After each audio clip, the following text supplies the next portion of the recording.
Hi weavers, welcome to Aadhan మరో కోణం. నేను మీ ప్రసాద్. పవన్ దగ్గర జగన్ పప్పులు ఉడకో ఎందుకు ఏంటి? అసలు జగన్మోహన్ రెడ్డి గారికి ఒక కొరకరాని కొయ్యగా పవన్ కళ్యాణ్ ఏమైనా తయారయ్యారా అనే మీ అభిప్రాయాన్ని ఖచ్చితంగా కామెంట్ సెక్షన్లో తెలియచేయండి. ఈ వివరాలకు వెళ్తే జగన్మోహన్ రెడ్డి గారు ఎవరు అవునన్నా కాదన్నా రాజకీయ పరంగా ఒక సెన్సేషన్ ఆయన.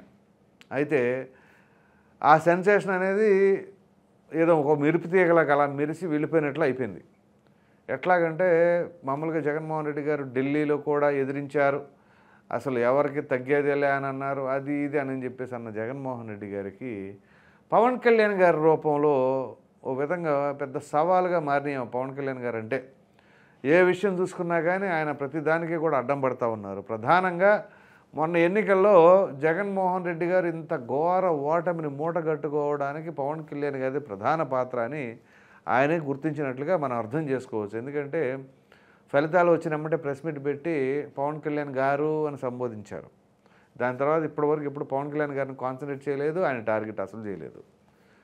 సో ఇప్పుడు ఇదంతా ఎందుకు చెప్పుకొస్తున్నానంటే జగన్మోహన్ రెడ్డి గారికి అడుగడుగున అడ్డం పడుతుందో పవన్ కళ్యాణ్ గారు ఏ విషయమైనా సరే. మీరు గమనిస్తే ఆయన ఏదైతే అధపాతాళానికి తొక్కేస్తాననేది అది ఒక సెన్సేషనల్ స్టేట్మెంట్ పవన్ కళ్యాణ్ గారి నుంచి. చివరికి ఆ ఎన్నికల ఫలితాలు వచ్చిన దగ్గర నుంచి కూడా అది ట్రెండింగ్లోనే వెళ్ళిపోయింది ఆ రీల్స్ అనేవి.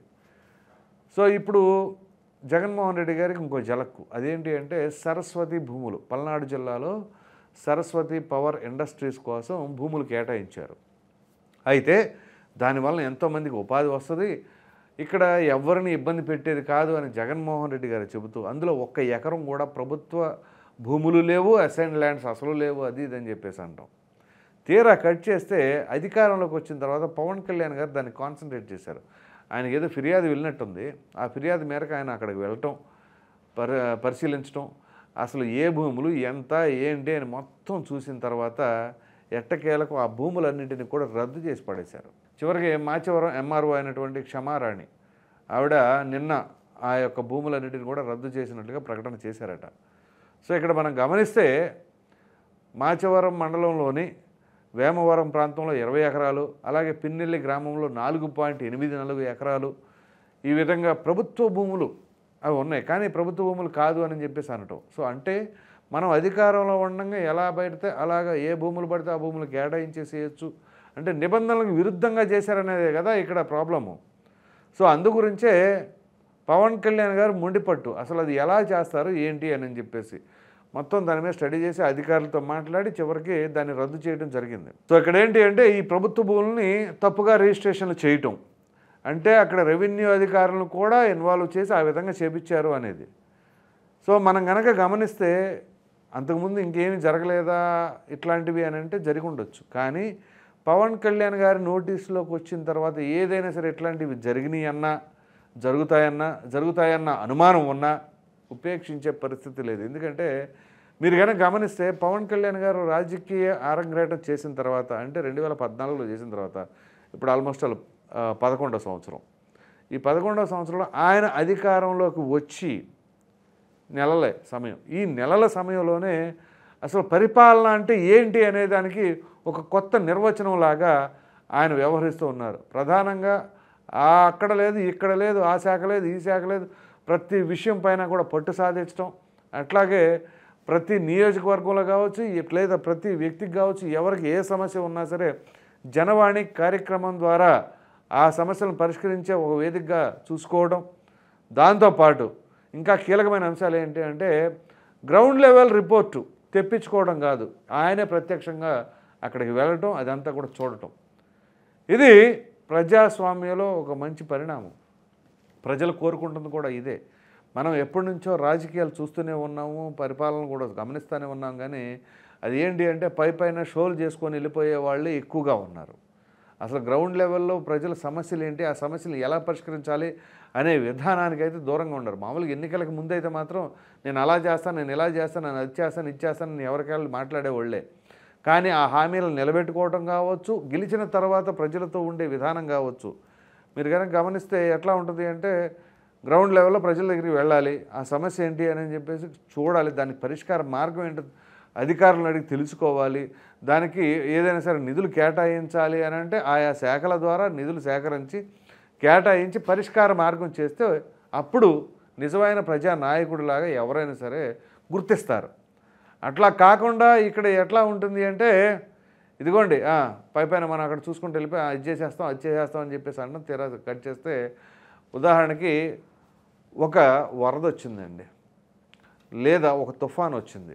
సో ఆ తుఫాను ప్రభావం వలన రైతులకు ఎంత నష్టం జరిగింది అనేది అంచనా వేయగలగాలి. ఆ అంచనాకి కేంద్ర ప్రభుత్వం తరపున ఎంతవరకు మనం తెచ్చుకోవచ్చు ఫండ్స్ అనేది తెలుసుకొని, లేదా కేంద్ర ప్రభుత్వ పెద్దల దగ్గరికి వెళ్ళి మాట్లాడి చేసి ఆ రైతుల్ని ఆదుకోవాలి. ఎందుకు చెబుతున్నానంటే ఈ ఉదాహరణే మన భారతదేశానికి వ్యవసాయం అనేదే పెద్ద ఆదాయ వనరులు కావచ్చు, లేదా మన భూములు చేసుకున్న పుణ్యం, మనం చేసుకున్న పుణ్యం కావచ్చు, మనకి వ్యవసాయమే ప్రధానం. అటువంటి వ్యవసాయంలో రైతులు అనేవాళ్లే కీలకం కదా. మనం రైతుల గురించి అది చేస్తామని చెప్పేసి ప్రతి పార్టీ కూడా రైతుల కోసం పెద్దపేట అంటది. తీరా మనం గమనిస్తే ఎప్పటికప్పుడు రైతులు ఇంకా ఆత్మహత్యలకు పాల్పడుతూనే ఉన్నారు. దానికి కారణం ఎవరు? మరి ప్రభుత్వం ఆ భరోసా ఇచ్చి మీరు ఎట్టి పరిస్థితుల్లో ఇట్లాంటి నిర్ణయాలు తీసుకోకండి, మీకు ఎప్పుడు ఏ అవసరం వచ్చినా సరే ప్రభుత్వం సిద్ధంగా ఉంటుంది, మేము సహాయం చేస్తాము, మేము రెడీగా ఉంటాము, మాకు రైతులే ప్రాధాన్యం అని చెప్పేసి ఎందుకని ఆ ప్రభుత్వాలు ముందు అడుగు వేయట్లా? అలా వేస్తే రైతులు ఎందుకు ఆత్మహత్య చేసుకుంటారు?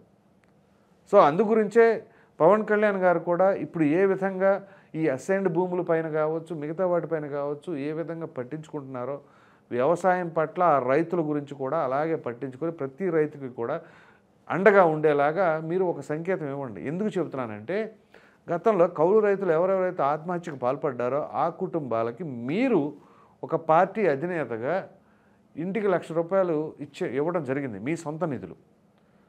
అటువంటప్పుడు ఆ ₹1,00,000 అనేవి మనం ఆ మనిషి యొక్క లోటుని తీర్చలేనిదే.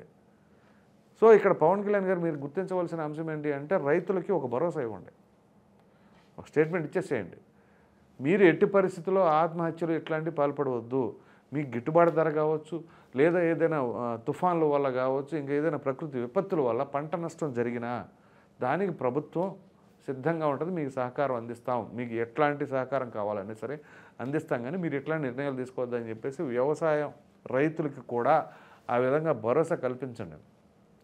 సో ఇప్పుడు ఏదైతే ఈ భూములకు సంబంధించిన వ్యవహారంలో వాళ్ళు అక్రమంగా రిజిస్ట్రేషన్లు చేయించేసేసి చివరికి అక్కడ ప్రభుత్వ భూముల్ని అసైన్డ్ ల్యాండ్స్ని కూడా ఆ విధంగా సరస్వతి పవర్ ఇండస్ట్రీస్ కోసం కేటాయించారు అని చెప్పేసి చివరికి మొత్తానికి దాన్ని గ్రౌండ్ లెవెల్లో పరిశీలించి అసలు అక్కడ ఎంతవరకు ఉంది, ఏముంది, ఏంటి అని చెప్పేసి ఆ అధికారుల ద్వారా రిపోర్ట్ తెప్పించుకొని ఎట్టకేలకు అవి అయితే రద్దు చేశారు. ఇదే విధానంలో ఎక్కడెక్కడ ఎన్ని అవినీతి అక్రమాలు జరిగినాయి అనేది ప్రతి ఒక్కటి కూడా లెక్కలు బయటికి తీసి ఆ నష్టం ఏదైతే ప్రజలకు సంబంధించింది, ప్రభుత్వానికి సంబంధించి జరిగిందో అదంతా కూడా రికవర్ చేసి ప్రభుత్వానికి అప్పచెబితే బాగుంటుందని చెప్పేసి అయితే అభిప్రాయపడుతూ ఉన్నారు. సో ఓవరాల్గా మనం మాట్లాడుకోవాల్సి వస్తే ఇక్కడ ఈ యొక్క ప్రభుత్వ భూములు కావచ్చు, అసైన్డ్ భూములు కావచ్చు, ఆక్రమణలకు గురైన అవినీతిగా అక్రమాలుగా వీటిని రిజిస్ట్రేషన్లు చేసినా సరే అది ఎవరికైనా సరే ఇదే గదిపడుతుంది, మరలా తిరిగి ప్రభుత్వం స్వాధీనం చేసుకుంటుంది అనే సంకేతం అయితే ప్రజలకు రీచ్ అయిందని చెప్పేసి అనుకోవచ్చు. సో ఇదే విధానంలో అక్కడ రైతులకి కావచ్చు, అట్లాగే మిగిలిన ప్రజానీకానికి కావచ్చు ఒక మంచి మెసేజ్, వాళ్ళకి కావాల్సిన విధానంలో వ్యవసాయానికి సంబంధించింది కావచ్చు, ఇట్లాంటివన్నీ కూడా పవన్ కళ్యాణ్ గారు కొంచెం క్షేత్రస్థాయిలో ఇంకొంచెం బాగా పరిశీలించాలని చెప్పేసి అయితే కోరుకుందాం. ఈ వీడియో కనుక మీకు నచ్చినట్లు లైక్ చేయండి, షేర్ చేయండి. అదేవిధంగా పవన్ కళ్యాణ్ గారి దగ్గర జగన్మోహన్ రెడ్డి గారి పప్పులు ఉడకవు అని నేను ఏదైతే చెప్పానో వాళ్ళు వేసిన ప్రతి దానికి కూడా ఈయన అడ్డుకట్ట వేయడం పైన మీ విలువైన అభిప్రాయాన్ని కామెంట్ రూపంలో ఖచ్చితంగా తెలియజేయండి. మరిన్ని వీడియోస్ కోసం మన ఆదాయం ఛానల్ని సబ్స్క్రైబ్ చేయడం మాత్రం మర్చిపోండి. Thank you.